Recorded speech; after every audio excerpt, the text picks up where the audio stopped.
Kalau kami boleh jujur, ya kan, sekarang showtime, ini waktunya. Karena selama ini kita sebagai lawyer itu hanya mendampingi, tidak boleh bersuara. Tapi begitu nanti di persidangan, ini sudah kita yang akan banyak bicara, bahkan klien kami boleh berbicara tapi tidak sebanyak kita. Karena betul-betul dalam persidangan ini, ya kan, peran utamanya adalah para lawyer yang bertemu dengan pengacara negara yaitu JPU. Dan kami yakin banget karena kami mengikuti proses itu dari awal, pemahaman kami tentang kasus ini sangat komprehensif kalau dibandingkan JPU itu sendiri. Karena Anda tahu kenapa, ya kan? Jujur ya, kami bersama teman-teman kami, ya, kalau ada persidangan, ya inilah yang kami tunggu-tunggu. Adrenalin kami ini naik, kami tertantang. Jadi sebenarnya ya kalau memang jaksa siap untuk P21 kan, berarti jaksa sudah siap untuk menjadi bemper. Kenapa saya katakan bemper? Karena dari awal, kenapa sampai proses ini lama? Karena semua unsur delik yang dituduhkan, yang dituntutkan, didakwakan ke kami ini, yang dituntutkan ke klien kami itu tidak kan. Saya nggak melihat faktor hukum ya, legal formal, karena memang mereka berbicaranya bukan legal formal. Kalau saya lihat mereka berbicara hanya merupakan satu ungkapan kegalauan aja kalau menurut saya itu. Jadi kegalauan para yang mengaku lawyer dan advokat sekitar Jokowi dan beberapa relawan di situ. Dan mereka menggaungkan seolah-olah sudah P21. Padahal sebenarnya ucapan dari Direskrim Polda Metro itu nggak berbicara P21. Yang bersangkutan hanya berbicara tentang bahwa apa yang diminta jaksa sudah kami lengkapin. Yang mana seolah-olah sudah tidak akan kembali lagi. Tapi faktanya kan sampai sekarang kan masih belum ada satu tanda-tanda dan sebagainya P21. Dan pernyataan itu tidak menyatakan bahwa sudah P21. Bahkan pernyataan itu mengatakan bahwa kami telah melengkapi dan dalam waktu dekat akan P21. Lah, saya juga bingung juga bagaimana yang menentukan P21 adalah kepolisian atau penyidik. Dimanapun juga yang mengatakan P21 itu adalah jaksa. Karena tidak semua pelimpahan yang kejaksaan itu pasti P21. Bisa aja ditolak. Bisa aja ditolak. Artinya tidak dikembalikan SPDP-nya. Ya bisa aja dua alat bukti tidak kena atau unsur deliknya tidak kena.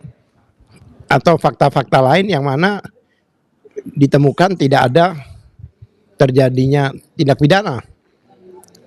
Jadi pelimpahan ini bukan end of the world ya. Pelimpahan itu bukan akhir dunia ya. Pelimpahan itu adalah satu proses yang mana untuk dikaji oleh JPU apa betul sudah memenuhi unsur atau dua alat bukti atau maupun bukti-buktinya, bukti pendukung maupun saksi-saksi pendukung itu sudah dikatakan sudah sesuai dengan due process of law. Jika itu tidak, ya dikembalikan.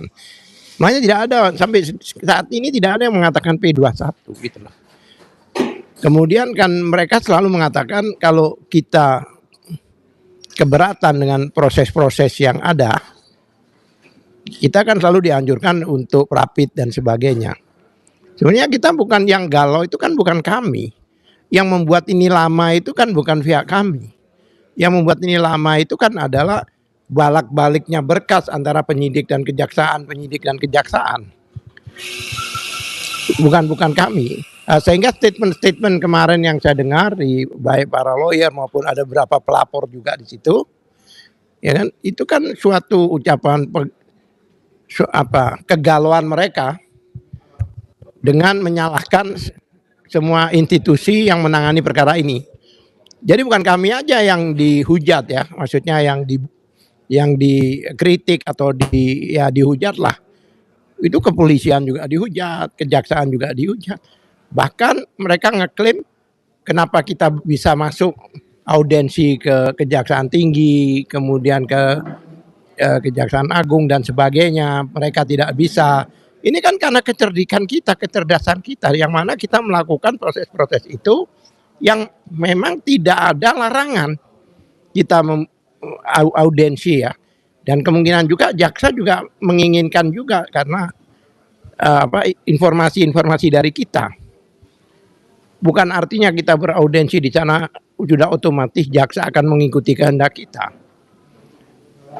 Itu juga mungkin jaksa juga ingin tahu langsung, karena selama ini yang didengar oleh jaksa itu adalah informasi maupun bukti-bukti yang dipunyai oleh kepolisian. Jadi sebenarnya dengan diterimanya kita audensi itu bukan untuk kepentingan kita saja ya, tapi kepentingan dua belah pihak. Dan kita tidak ada mempengaruhi kejaksaan. Kita hanya mempertanyakan bahwa hal-hal yang menurut kita itu tidak sesuai dengan ketentuan, tidak sesuai dengan undang-undang, itu kita sampaikan. Kita hanya mengingatkan. Tidak ada kita ngomong, oh tolong ini bebaskan klien kami, tidak ada. Nah mereka tidak bisa menembus itu. Ya karena memang mereka mungkin tidak mempunyai tidak punya strategi seperti kami. Yang mana kenapa mereka protes kemudian mengkritik dari penyidik maupun kepolisian. Pertanyaan saya, kalau mereka sebagai pelapor, kenapa enggak mekanisme undang-undang yang dipakai? Contohnya, dengan lamanya ini seharusnya mereka protes dong. Kemana? Ya laporkan mereka ke Wasidik. Kenapa kok enggak istilahnya kenapa kok enggak melengkapi, kenapa kok enggak dipercepat? Faktanya yang memperlambat ini kan dari penyidik sendiri. Yang seharusnya diberi waktu 14 hari, bahkan ini berbulan-bulan, 120 hari lah kalau nggak salah kalau kita hitung sampai sekarang ini. Nah, seharusnya kita kan selalu, kalau memang Anda keberatan, Anda lakukanlah proses-proses sesuai ketentuan atau hukum yang berlaku. Contohnya kita diminta prapit. Mereka sendiri kalau mereka keberatan atau mereka itu merasa tidak diperlakukan secara adil, kenapa mereka tidak melaporkan penyidik ke Wasidik atau ke Propam? Tapi hanya menggaungkan di kayak gini, kayak kemarin itu. Mereka hanya meramai-ramaikan di media. Polisi harus begini, saya meminta dan sebagainya. Kejaksaan, saya meminta kepolisian. Emang dia siapa meminta itu? Bahkan yang menarik yang berbicara itu, beberapa orang yang berbicara itu bukan lawyernya Jokowi. Sebagian besar orang yang sering di TV, berdialog di TV, kemudian berkomentar di TV, yang berdebat di TV, itu bukan orang yang mempunyai kata Roy Suryo itu legal standing. Mereka ini kalau sepak bola itu penonton gitu loh. Penonton hanya berteriak-teriak tapi di luar lapangan.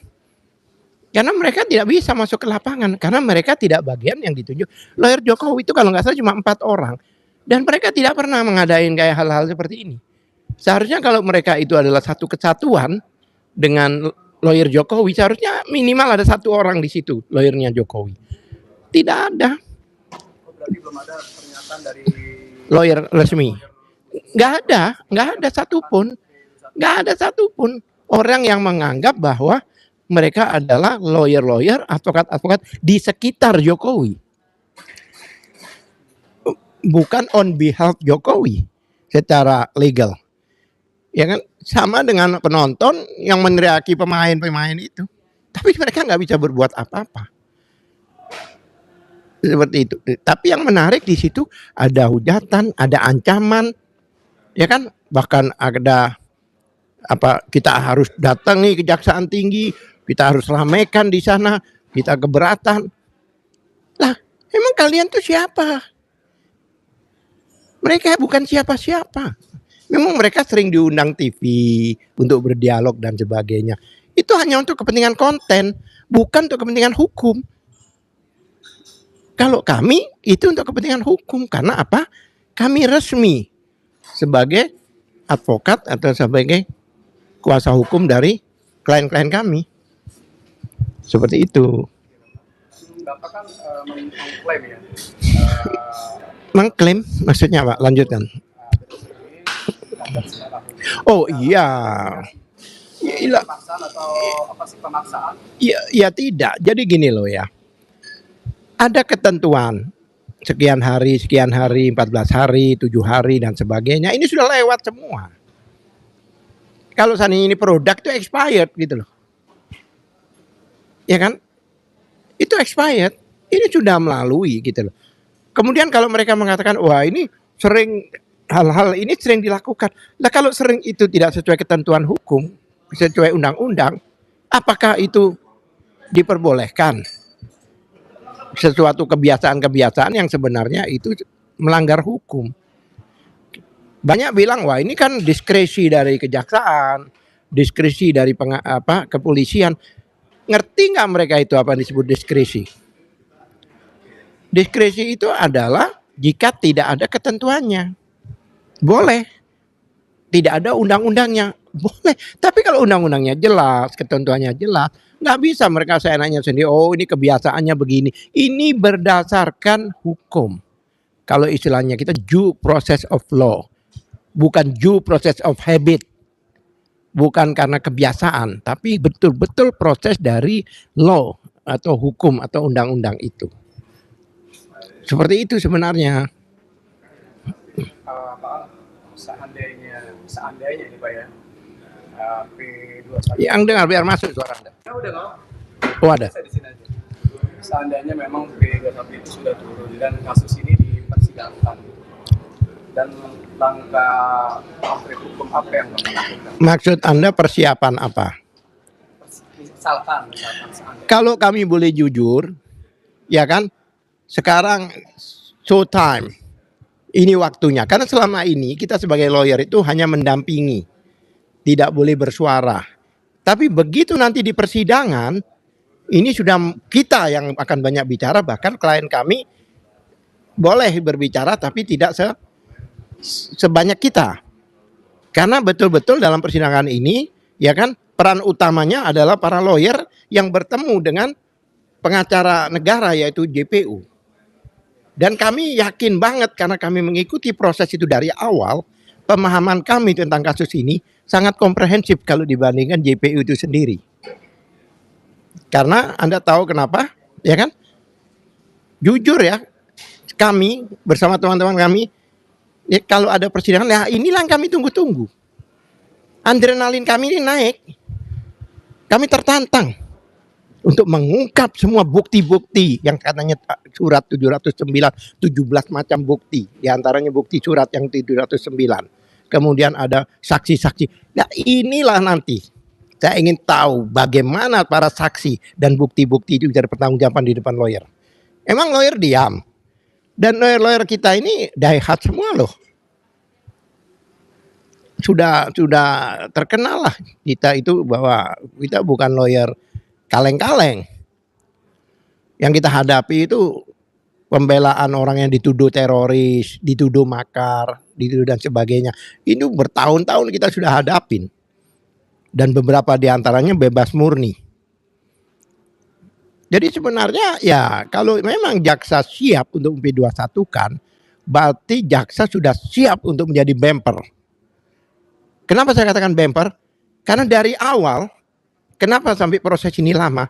Karena semua unsur delik yang dituduhkan, yang dituntutkan, didakwakan ke kami ini, yang dituntutkan ke klien kami itu tidak kena.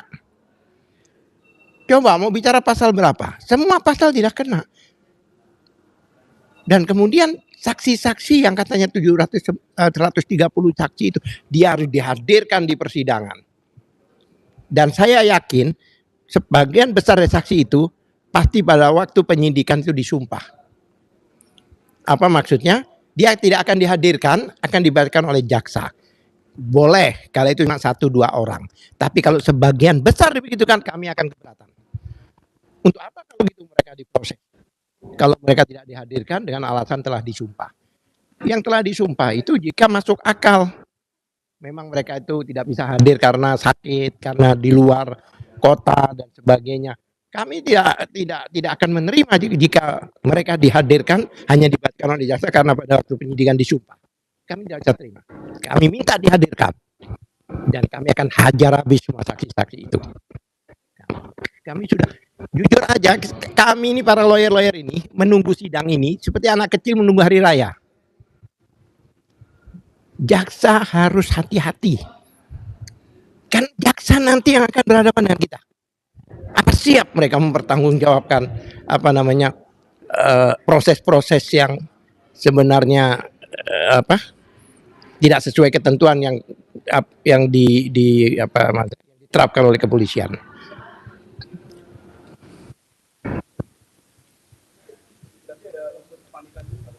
Memang panik. Bukan bukti-bukti itu, Pak.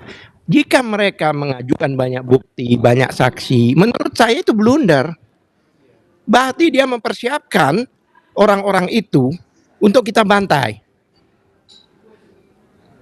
Ya kan? Dan JPU harus bertanggungjawabkan kalau dia JPU sampai menghadirkan ini mempersatukan dan sampai ke persidangan. Dia harus bertanggungjawabkan baik unsur deliknya maupun dua alat buktinya maupun bukti-bukti yang ada. Apakah barang bukti yang disita itu adalah bukti-bukti dari perbuatan pidana? Sesuatu yang disita itu adalah bukti yang dilakukan perbuatan pidana. Kalau itu bukan bukti dari perbuatan pidana, kalau dihadirkan, kami akan pertanyakan. Contohnya jika ada yang bawa ijazah atau apa, mereka harus. Dan kami akan buat satu saksi, kami akan pertanyakan berulang-ulang. Kami terbiasa jam 10 sampai jam 12 malam, jam 10 pagi, itu sudah terbiasa tim kami menangani sidang seperti itu. Oleh sebab itu kami mohon dengan hormat, jangan sembarangan mem-P21-kan jika betul-betul memang tidak harus P21. Karena kami lawyer showtime buat kami.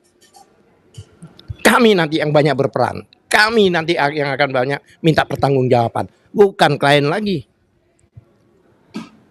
Apakah mereka siap? Kalau kami siap, karena dari hulu sampai hilir kami mengikuti. Anda tahu, kepolisian itu prosesnya mengikuti perkara ini hanya sampai P21 itu selesai.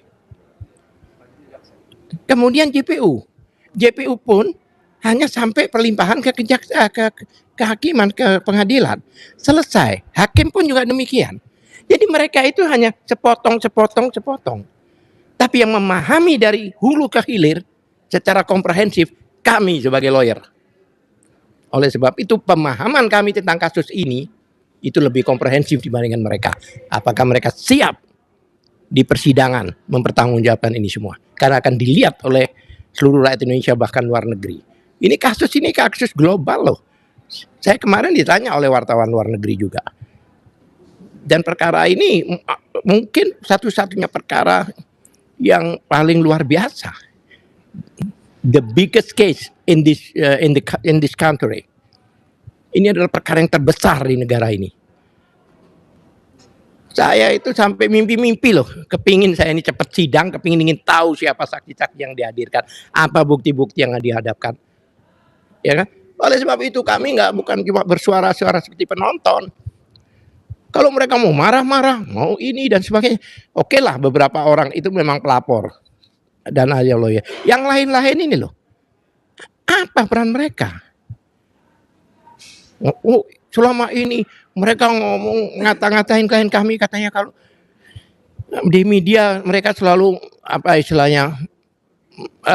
berkata, menghujat dan sebagainya. Emang mereka nggak melakukan hal yang sama? Apakah mereka tidak melakukan hal-hal seperti itu juga dalam dialog-dialog? Apakah mereka tidak menyudutkan orang? Apakah mereka tidak membuli orang? Ya kan? Selama ini Pak, kenapa kok ribut? Kita diminta untuk restoratif justice, kita diminta untuk perapit. Kenapa kita tidak perapit? Berapa kali saya katakan? Kalau kami perapit, game over. Tapi kalau kami tidak perapit, kami memberi pembelajaran, kami memberikan informasi pada seluruh rakyat Indonesia bahwa ada proses hukum yang tidak wajar. Kalau ini tidak kita tangani secara serius, maka akan terjadi di masa yang akan datang. Ini adalah satu shock terapi ini buat mereka, baik itu yang bertanggung jawab dalam arti penyidik maupun kejaksaan ya. Shock terapi kalau ini sampai dibawa ke pengadilan. Jangan lupa ya, kami juga ahli hukum, kami memahami hukum, bahkan kami berpengalaman dalam segala perkara pidana. Mulai dari pidana biasa sampai extraordinary crime. Kami nangani yang dituduh teroris, yang dituduh loh ya. Mereka bukan teroris. Yang dituduh teroris, yang dituduh makar, kami bela. Bahkan ada sampai hakim, dari 3 hakim ada 1 membebaskan. Gara-gara apa? Gara pembelaan kami sangat komprehensif. Ya kan? Saya yakin mereka siapa? Kita, polisi dan JPU itu pasti sudah paham akan berhadapan dengan siapa. Oleh sebab itu, mohon dengan hormat pada JPU untuk betul-betul mempertimbangkan apakah betul ini layak untuk di P21-kan atau tidak. Kalau tadi ini biar nggak gagal paham kan, karena kan publik tahunnya ini Ya. ini sudah P21. Ya. Dan sedangkan proses P21 itu juga harus sesuai dengan prosedur hukum. Dan saya mau tanya, apakah pihak jaksa sudah? Jadi gini. Perkara ini sejak 13 Januari kan sudah dilimpahkan ke kejaksaan. Yang namanya dilimpahkan itu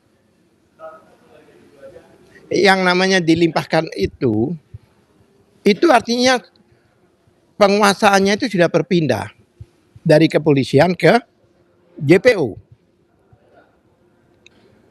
Ya, kalau sudah berpindah di JPU, polisi sudah tidak boleh berinisiatif lagi. Penyidik dalam hal ini hanya boleh melakukan tindakan atau perlengkapan atau perbuatan-perbuatan semua yang diarahkan dan diminta petunjuk jaksa. Nggak boleh berinisiatif kayak kemarin. Padahal itu sudah pada posisi, contohnya tanggal 13 Januari itu posisi juga dilimpahkan di kejaksaan. Ya kan? Tanggal 15 15 Januari 2006 kalau nggak salah. Tanggal 15 Januari ya 2006 itu dikeluarkan sprindik baru. Kemudian tanggal 30 Maret dikeluarkan sprindik baru lagi. Sprindik baru itu adalah surat perintah penyidikan. Lah kalau ada, tidak boleh ada sprindik ganda. Kalau ini bukan ganda, triple.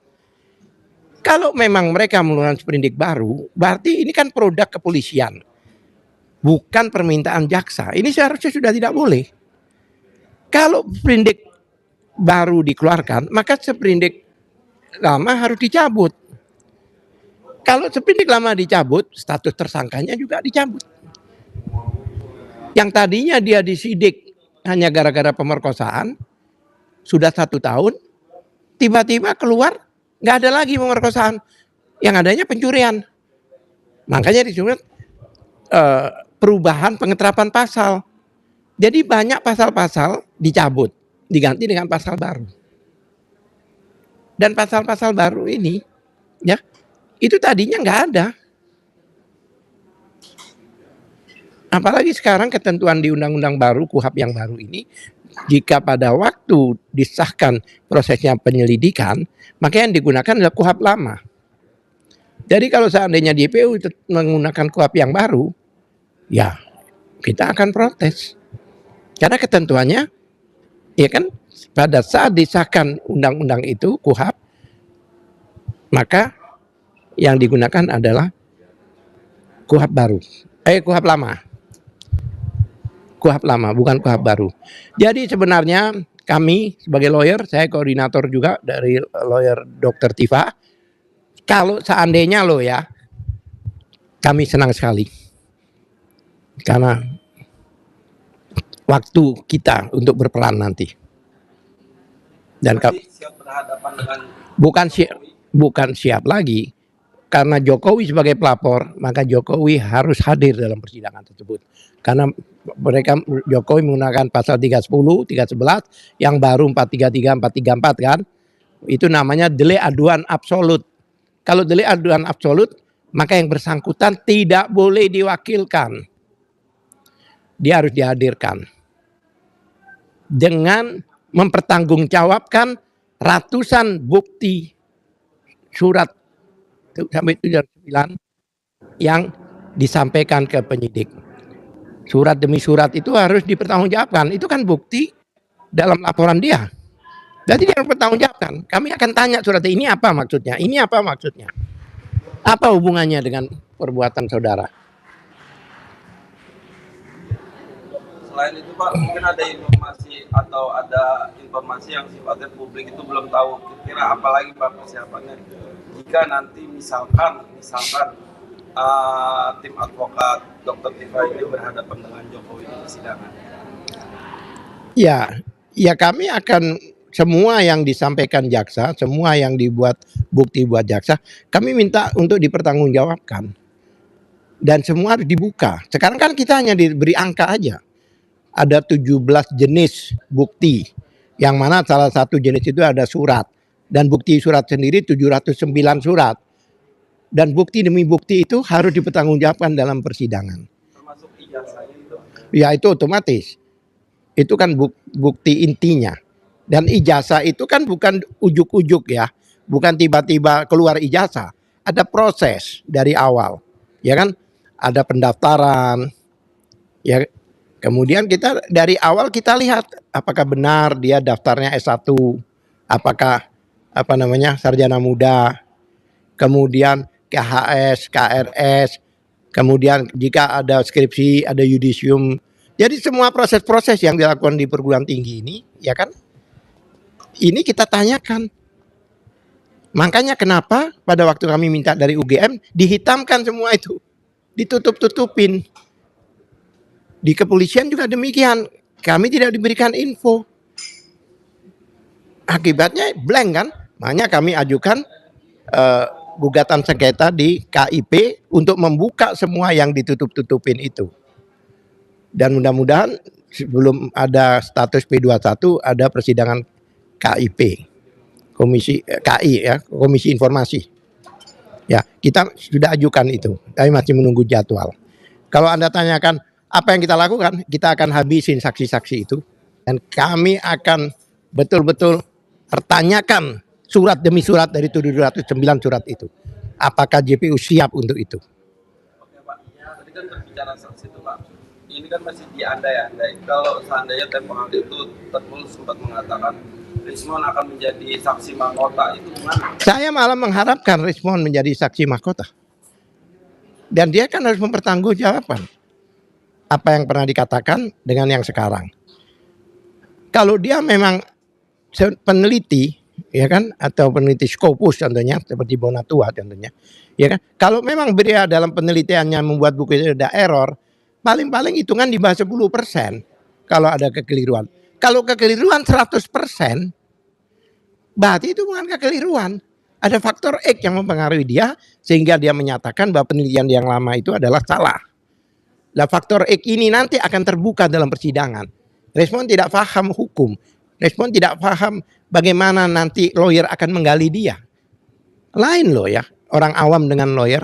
Kalau lawyer itu punya strategi nanti. Bagaimana membongkar dia, yang mana sampai ketahuan dia diduga bohong dalam memberikan informasi. Siap, saya malah senang sekali kalau Rismon dijadikan salah satu saksi atau ahli. Karena kami dari awal mengikuti. Kami tahu sebelum dan setelah. Kalau Termul nggak tahu. Oke Pak, sebagai pertanyaan terakhir Pak, tadi Bapak sebut Termul Pak. Ini kan Termul di luar ini meskipun belum ada resmi P21, tetapi Termul ini mendesak seolah-olah sudah P21 dan menginginkan adanya supaya Dr. Tifa dan Mas Roy ini segera dipidana gitu. Gimana tanggapannya dengan Sekarang begini, ya kan, dari Termul ini mengatakan P21 bukan pertama kali, Mas. Sejak beberapa bulan yang lalu. apalagi sejak dilimpahkan. Tanggapannya Apa? kira itu statement seperti itu Kalau saya yakin bahwa persidangan ini tidak akan terjadi kalau memang jaksa komprehensif ya melihatnya dan objektif, dan saya yakin jaksa masih genuine, masih apa istilahnya, masih murni dari pengaruh-pengaruh di luar. Makanya kenapa lama dan sebagainya, jaksa juga kebingungan. Kalau memang harus memp21-kan sesuatu hal satu, barang buktinya sih, saya yakin jaksa ini nggak masalah barang bukti, tapi unsur deliknya itu tidak terpenuhi. Unsur delik itu unsur-unsur dalam tindak pasal-pasal itu tidak dipenuhi. Ya kan, kalau memang minta ditahan dan sebagainya, tidak semudah itu. Emang kalau orang sudah di persidangan pasti salah? Belum tentu. Emang kalau orang sidang pasti salah? Belum tentu. Tim kami banyak perkara-perkara yang kami bebas murni. Walaupun perkara itu makar, tuduhan teroris, bebas murni. Ada beberapa puluhan lah. Bebas murni itu artinya ditanyakan tidak bersalah. Contohnya peristiwa Alfian Tanjung waktu itu. Ya kan? Kemudian ada satu peristiwa perempuan yang mengatakan penggal Jokowi, masih ingat nggak? Itu kan tim kami juga yang pegang. Apa yang terjadi? Bebas murni, bebas loh ya, ya kan? Oleh sebab itu kami yakin bahwa tidak akan terjadi persidangan. Jika terjadi persidangan, kami juga yakin bahwa mereka akan terbukti tidak bersalah, karena kami siap untuk menghadapi mereka semua itu. Oke Pak, sebagai penutup atau closing statement Pak. Kok banyak closing statementnya? Ada pesan-pesan Pak, pesan baik untuk Pak Jokowi sendiri, pesan khususnya bagi Ya saya pikir gini, Pak Jokowi, apa Pak dalam kasus polemik ijazah? ya Pak Jokowi dari awal sudah kami ingatkan bahwa apa yang dilakukan dengan melaporkan orang-orang ini, ya kan, itu tidak berdasar, akan backfire buat dia.